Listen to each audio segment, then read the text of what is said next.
день, уважаемые коллеги. Информация главы администрации района очень четко показывает состояние дел в районе. Тут не было связано таких показателей, как сколько умерlo. Думаю, что население особо не растет. Одним словом, значительная часть проблем перечислена. Эти проблемы сегодня лежат как задачи на органах государственной власти, на всех ветвях власти, и на исполнительной власти, и на законодательной, в том числе и на судебной. Эти проблемы необходимо решать. Хотим мы, чтобы детские сады были в Сухумском районе, конечно, хотим. Здесь нет людей, которые против того, чтобы были детские сады. И глава администрации очень четко подметил. Не получается по одной причине, потому что не хватает ресурсов, потому что экономика наша функционирует на очень низком уровне. Эта история сложилась не за последний год-два. Это последствия той тяжелой войны, которую мы пережили. Но старшее поколение, присутствующие здесь, помнят времена, когда в Сухумском районе было в разы больше субъектов экономической деятельности. Вот те санатории, те дома отдыха, о которых рассказывал сегодня глава администрации района, они работали. Там работали сотни наших людей. Хотя они не являлись собственниками этих объектов, люди наши работали, получали заработную плату, жили неплохо, уровень жизни в Советской Абхазии был неплохой. Это осталось в таком виде, как есть. И с этим наследием надо что-то делать. Ответственные люди, люди, которые интересуются состоянием дел в экономике, знают возможности нашего бюджета. Глава администрации только что об этом говорил на одном примере. Вот мы несколько лет реализуем государственную программу по поддержке сельхозпроектов. 13 проектов в вашем районе на 9 миллионов, 8 миллионов одобрено, хотя район способен, я уверен, как это вы сказали, больше, чем на 100 миллионов рублей. Все упирается в то, где эти деньги взять. Банковская система наша находится в таком же затруднительном положении, как и вся экономика в целом. Дешевых денег у нас нет. Сегодня банковский кредит – это в лучшем случае 18% годовых. С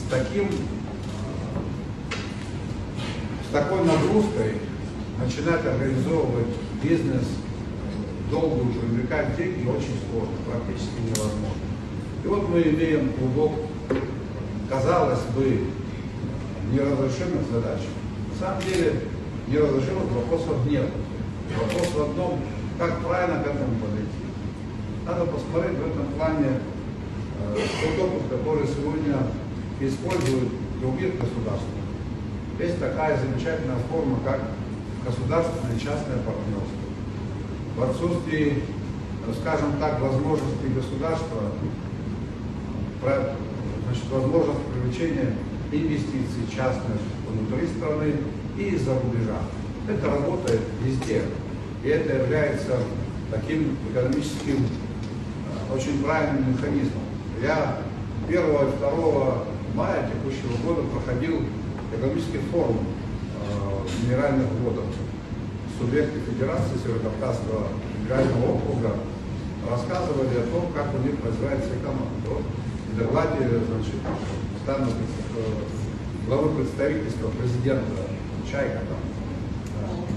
Вот они, один из первых показателей, какое количество денег вложено в экономику. Государственных денег и частных инвестиций. Там такие очень серьезные суммы. И это для субъекта экономики, для нас с вами, как для граждан, принципиального значения не имеет, кроме отраслей таких как обороноспособность и так далее. Потому что ставки налоговые одинаковые, что для государственных объектов, для частных объектов. Самое главное, чтобы эти объекты работали. Чтобы на этих объектах работали наши граждане и платили налоги. Теперь ситуация, связанная с нашим земледелием, с нашими аграриями. Я уверен в том, что планы производства сельхозпродукции, те показатели, которые были в вашем районе, по сравнению с тем, что есть сейчас, если сравнивать с довоенным уровнем, в разы, наверное, все уменьшилось. Те же цитрусы, тот же табак и много-много других. Ну как раньше это делалось? Государство вкладывало в основные фонды, в предприятия, в саженцы, то, чтобы это все было огорожено, создавались институты специальные. То есть государство вкладывало реальные средства, и все это отдавало сдачу. И сегодня нам нужно пойти по такому пути.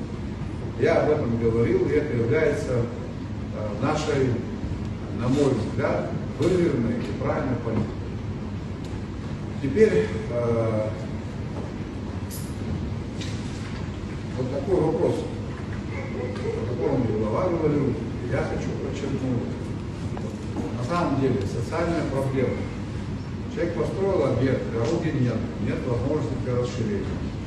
Детского сада нет, школы пустуют, рабочих мест не хватает.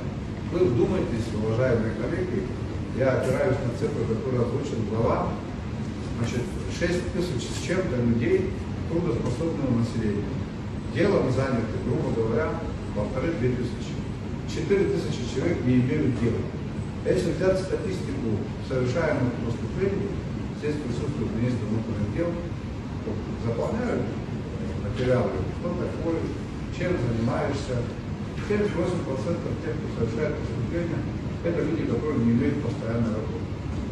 Отсутствие постоянной работы – это очень серьезная проблема. Это колоссальная проблема.